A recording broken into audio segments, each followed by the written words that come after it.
sementara itu, untuk memastikan absensi dan kinerja ASN tetap berjalan, BKD Sumsel menyiapkan absensi mobile melalui Simpeknas agar ASN di lingkungan pemerintah Provinsi Sumatera Selatan tetap melaksanakan kewajiban di tengah kebijakan work from home.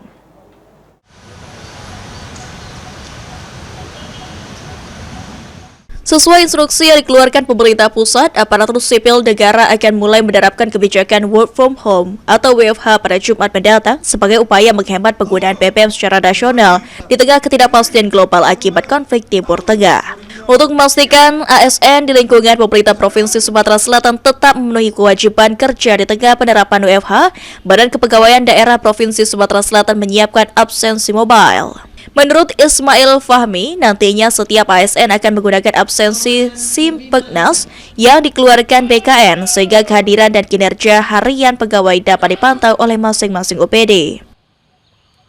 Kita sudah menyiapkan absensi mobile, namanya ini presensi Simpeknas dari BKN yang nanti mereka bisa absennya di rumah dan bisa dimonitor. Meski dilakukan kebijakan WFH, namun para sektor pelayanan publik di lingkungan pemerintah Provinsi Sumatera Selatan tetap bekerja agar pelayanan kepada masyarakat tidak menjadi terganggu. Eki Saputra, PAL TV.